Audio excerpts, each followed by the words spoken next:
السلام عليكم ورحمة الله وبركاته. معكم إيمان زهران للي أول مرة يشوف قناتي. إن شاء الله النهاردة هنعمل الكشري المصري، هنعمل كل حاجة فيه من الألف للياء. إن شاء الله وصفة اقتصادية، وهنقول لي اقتصادية وإن شاء الله يعجبكم طعمه وما عادش الولاد يشتروه من بره. وطبعا انتوا عارفين ان انا ما بحبش اي حاجة اشتريها من بره، ولادي دول اغلى حاجة عندي في الدنيا، فلازم أنا اكلهم اكل صحي. اي حاجة هما بيحبوها لازم ان انت تتعلمي تعمليها ازاي، لازم اللي انت تتعلمي تعمليها ازاي. مفيش حاجة مستحيلة، كل حاجة بالاستعانة بالله عز وجل بتكون سهلة وميسرة. أول حاجة زي ما اتعودنا قبل ما نبدأ أي فيديو اللي احنا نصلي على أفضل خير خلق الله. اللهم صلي وسلم وزد وبارك على سيدنا محمد وعلى أهله وصحبه أجمعين. هنقول مقاديرنا إيه. معايا نص كيلو عدس جبة أنا هنقعه لمدة ساعة، ومعايا ربع كيلو حمص هنقعه برضك لمدة ساعتين. الحمص هيتساب ساعتين 3 كده. ده ربع كيلو. انا مش بكتر الحمص لان انا عندي مش بيحبوه قوي، انتي بتحبيه ممكن تحطي نص كيلو، بس انا بالنسبه لي ربع كيلو كان رائع وجميل ما شاء الله. هنا معايا كيس شعريه اي نوع بقى، الملكه اي نوع انتي بتحبيه. نزلت بالكيس كله اللي هو النص كيلو، اللي هو مش نص كيلو، حوالي 400 وحاجه جرام كده. نزلت بيه مع في معلقه سمنه وحبه زيت، يعني كميه الماده الدهنيه تكون كميه زي ما انت شايفه كده مظبوطه معاكي. طبعا كل واحده حسب المقدار. وهنا الصلصه سايباها تتسبك، وهنقول الصلصه دي عباره عن ايه. وهنا ميه بغليها عشان ده عقد الكشري. كل اللي انا بعمله بحمر الشعريه كده لغايه ما تاخد اللون المحمر. ومعايا كيلو ربع رز انا مصفياه، وهبدا انزل على الشعريه كده. وفي اللحظه دي انا مهديه النار وسايبه الرز يتحمص مع الشعريه. يعني ايه يتحمص؟ يعني يفلفل. انا عايزه حبيت رز وانا طبخاها مستويه مفلفله، مش عايزه الرز معجن وكل حاجه معجنه، لا انا عايزه الحاجه مفلفله. الفلفله دي هتيجي ازاي؟ وانتي مهديه النار خالص وقاعده بتقلبيه كده. هنا في اللي بعد ما خلاص فلفل معايا بدات اصفي نص كيلو العدس بجبه اللي انا نقعاه، وهبدا انزل بنص كيلو وبرضك على نار هاديه. هبدا اقلبه لغايه ما تشمع معايا، ولما يتشمع معايا هنزل عليه بالميه بتاعته. وطبعا هظبط ملحه.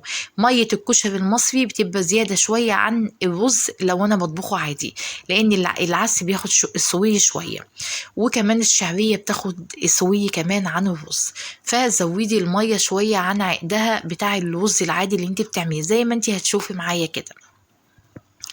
ما تزوديش قوي والرز يعجن معاكي زي ما انت شايفه كده مغطياه. احتاج معاكي ميه عادي هتسخني حبه ميه وتحطي.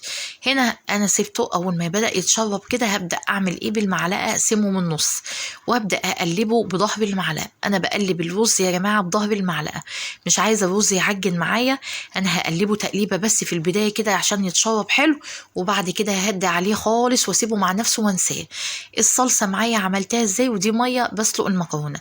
انا في المرحله دي كان معايا نوعين مكرونه، يعني المكرونه مش من نفس النوع، الاسباجيتي نوع والمكرونه اللي هي العقد الزنطوطه دي اللي هي الخواتم نوع.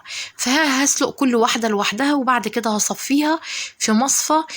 طبعا هصفيها في المصفى تحت حنفيه، يعني تحت ميه ساقعه. هنزل عليها بميه ساقعه وبعد كده اسيبها تتصفى. هنا هعمل ايه؟ هعمل الدقه بتاعه الصلصه. الدقه عباره عن ايه؟ معلقه كبيره توم مهروس، هنزل بيها في حبة سمنة أو حبة زيت، حبة المية المادة الدهنية اللي انت بتحبيها قلي فيها. وبعد كده هنزل بمعلقة كزبرة مطحونة، وبعد كده هطفيها ب3 معالق كبار خل، وهنزل على الصلصة. الصلصة يا إيمان دي عبارة عن ايه؟ الصلصة دي عبارة عن 1.5 كيلو طماطم أنا غسلاها وقسمها، وحط عليها بالظبط أقل من فنجان مية، وحاطة قرنين شطيطة حمراء أو فلفل عادي أحمر، بصلاية وسط، حاطه كمان 3 فصوص ثوم، وسبتها تغلي على النار. لما غلت على النار بدأت اخدها اضربها واصفيها، وبعد كده حطيتها على في الحله تتسبك زي ما انتوا شفتوا. هنا بنعمل حمص الشام او الحمص. عباره عن ايه؟ الحمص اللي انا غسلاه حطيت عليه بصلايه مفرومه فرم ناعم وسط، وحطيت عليها كمان معلقه ثوم، وحطيت كمان معلقه كمون، وحطيت يا جماعه فنجان صلصه حلو كده.